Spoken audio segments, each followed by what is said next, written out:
In a world chasing progress, some pay the ultimate price: their homes, their hopes, their futures. From Hong Kong's metal cages, where people cling to scraps of dignity, to China's ghost stations, where billions in dreams rust away, this is the cost of promises that crumble. Welcome to China Undercover, where we expose the raw truth behind the headlines, the desperation, the grit, and the systems that let it all happen. Tonight, we uncover the human toll of Hong Kong's housing nightmare and China's high-speed rail disaster. Buckle up for a story that hits hard and doesn't let go. Let's kick things off in Hong Kong, a city dripping with wealth, where skyscrapers tower over Southeast Asia's financial hub. But for millions, a home is a pipe dream. Picture this. Every night, dozens line up on narrow overpasses, elbow to elbow, claiming a concrete slab to sleep on. We're talking scavengers, young professionals in suits, even retirees, all reduced to the same grim reality. No toilets, no kitchens, no showers, just open-air survival. Need to wash up? Trek a mile to a public restroom, praying your clothes don't fall on passers-by below. Meals. 2 packs of instant noodles a day, because at pennies each, it's the only thing that fits the budget. This is Hong Kong in 2025, where 20% of the population lives below the poverty line, and even a cage is a luxury. Hong Kong boasts more skyscrapers than anywhere on Earth, but housing is a cruel joke. A room smaller than a parking space costs over 5,000 Hong Kong dollars a month. That's $640 USD. For most, it's unattainable. Enter the cage homes, a nightmare straight out of the 1960s, still thriving today. These are metal cages stacked in dilapidated buildings, barely big enough for a mattress and a pile of clothes. Rent? At least 2,000 HKD, $250 USD, for a space you lock not for safety, but for a shred of dignity. A shared toilet sits at the end of a grimy hallway, but forget about a kitchen or shower. Yet, people fight tooth and nail for these cages because they beat sleeping under a bridge or on a rooftop exposed to rain and sun. Take old Zhang, a grandfather who's called a cage home for over 30 years.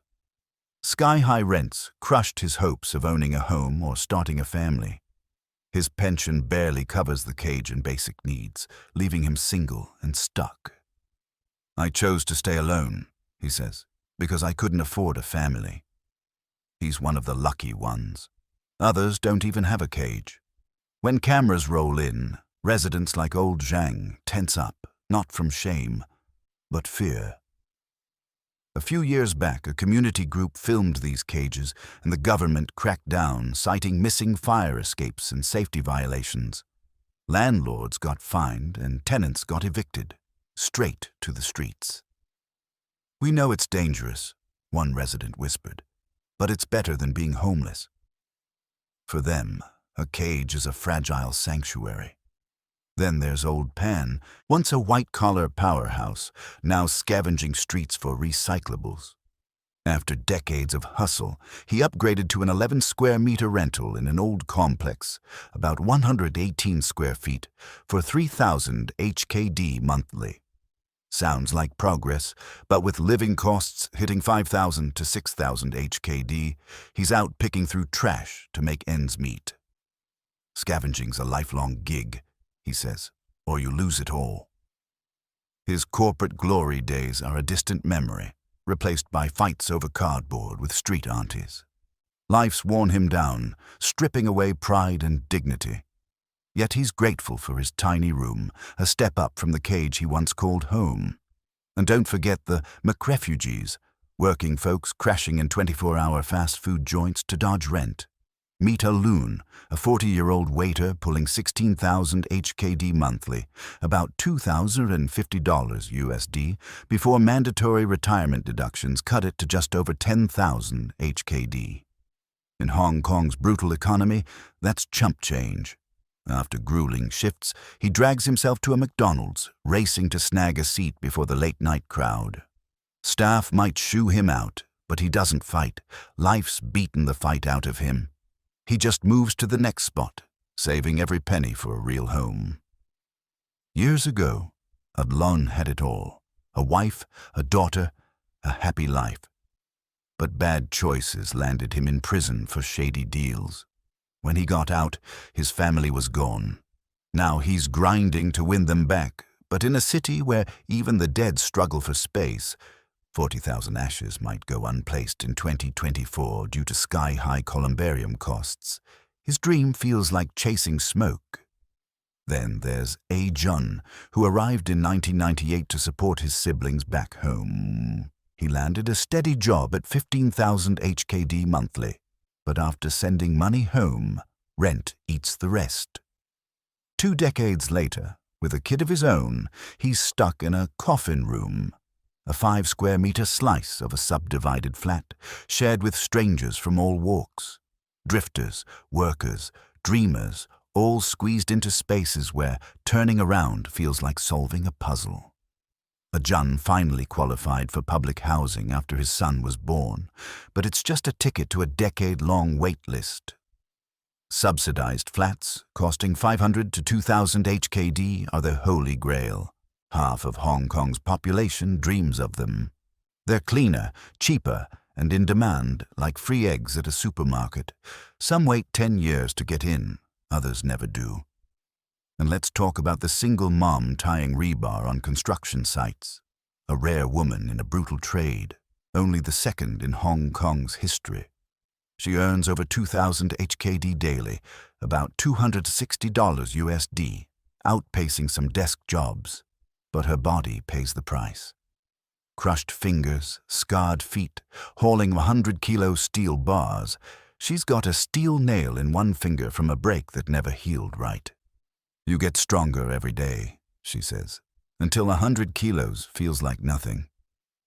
Widowed after her husband's throat cancer racked up 1 million HKD in debt, $128,000 USD. She's raising 4 kids alone. They started homeless, sleeping on the streets with her daughter until a social worker offered emergency aid, nearly 10,000 HKD. But when kids at school taunted her son, calling him a beggar for taking free money, she paid it all back and quit welfare. "I want my kids to know nothing comes without work," she says. Now she's saving for a subsidized flat. Her kids are only light in a grueling life. "They're my blessing," she smiles, scars and all. But survival in Hong Kong isn't just about rent. It's about space, even for the dead.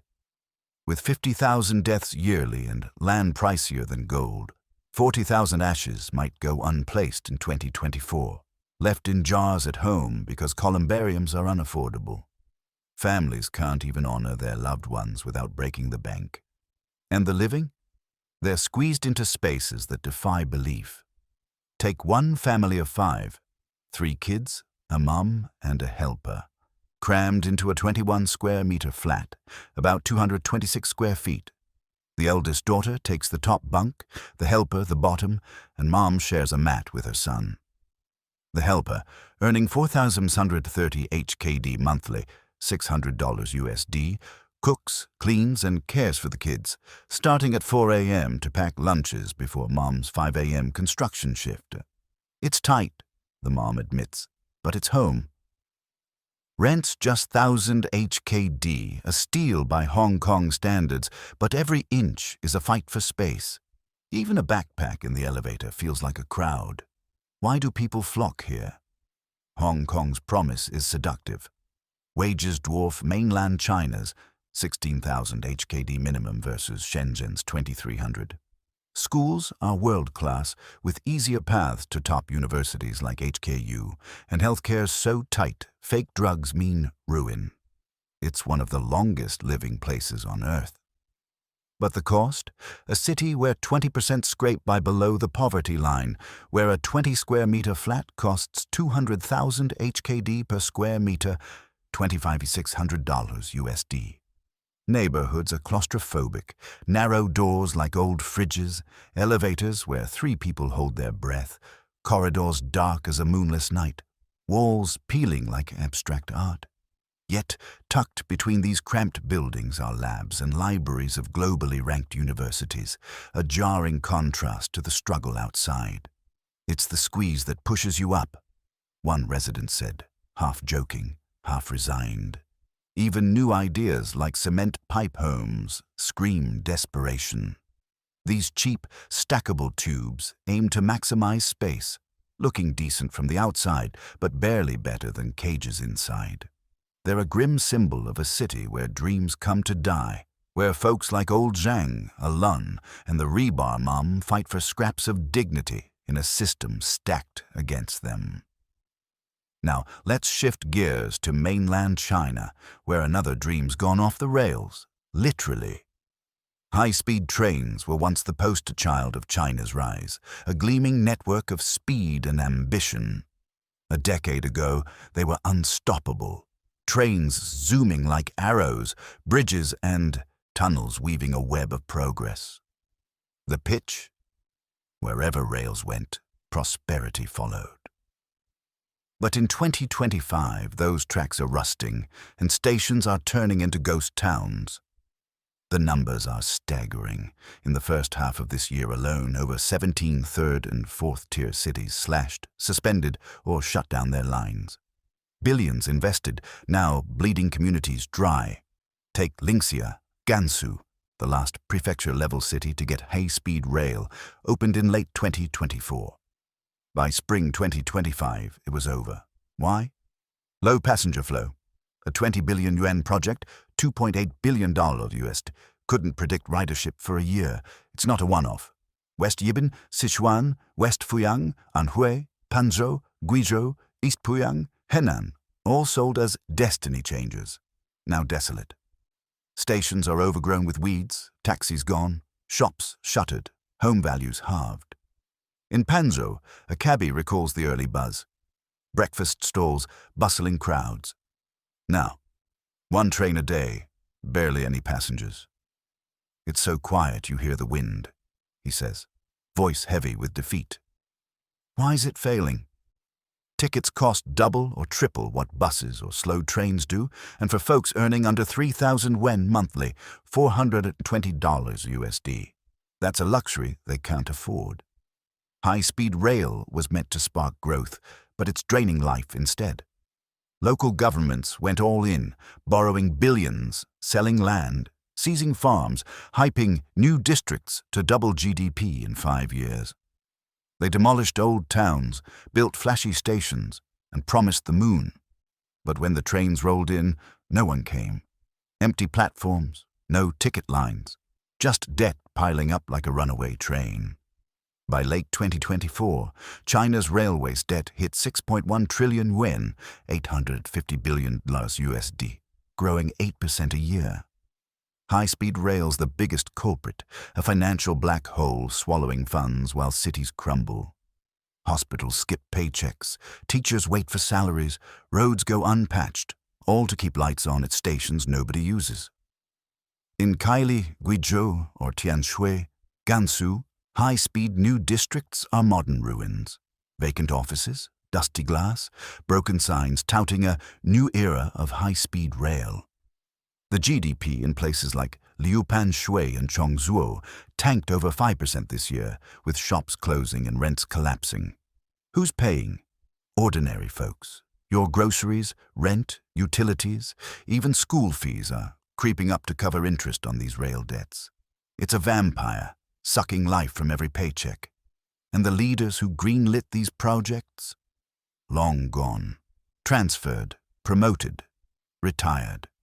The bill lands on taxpayers who see water, power, and parking fees spike to prop up a fantasy. One driver in Panzhou put it bluntly, the station's a monument to nothing, but we're still paying for it. The central government won't admit failure. They call it optimization or passenger flow adjustments, censoring complaints on Weibo and WeChat. But the truth seeps out. These aren't just trains stopping. They're cities shrinking. Cut the rail, and the economy withers. Businesses fold, jobs vanish, young people flee. In Liupanshui, shop rents dropped 50% and still no takers. A taxi driver in a county nearby says he's lucky to make 100 yuan a day, $14 USD. It's a vicious cycle, and it's accelerating. Worse, new bubbles are brewing. Low-altitude economies, smart cities, hydrogen transport. Same hype, same debt trap. The high-speed rail bust is just the appetizer. The real collapse is coming. China's infrastructure history is littered with these gambles. Photovoltaics, shipbuilding, electric vehicles, all hyped to the skies, then crashed in years. The pattern's clear. Political tasks trump economic sense. Success isn't profit, it's speed, scale, and propaganda. Build fast, cut ribbons. Let the next guy deal with the fallout. And who's left holding the bag? The people, every time. What binds these stories? A system that sells dreams but delivers cages and debt. In Hong Kong, the lure of high wages, 16,000 HKD minimum versus Shenzhen's 2,300, top schools and world-class healthcare pulls people in, only to trap them in 5-square-meter rooms or fast food booths. In China, grand projects like high-speed rail promise prosperity but bury towns in red ink. Both are bets on a future that never arrives, leaving folks like Old Zhang, A. Loon, and the rebar mom to scrape by in a system rigged for the top. This isn't just bad planning, it's priorities gone wrong. In Hong Kong, land's a cash cow for developers, not a resource for people. In China, projects are political trophies, not economic wins. Leaders chase headlines, then bail, while ordinary folks pay, in rent, taxes, or lost dreams. The rebar mom scars, Alon's lonely nights at McDonald's, Panzhou's empty stations, they're not just stories, they're warnings. So, America, what's the takeaway? Progress isn't skyscrapers or bullet trains. It's giving people a shot at a life with dignity. Hong Kong's cage dwellers and China's ghost stations scream the same truth. When systems prioritize flash over substance, the human cost is staggering. What do you think? Are we chasing the same empty promises here? Drop your thoughts in the comments, hit that like button, and subscribe to China Undercover for more stories that cut through the noise. Until next time, keep your eyes open and your mind sharp.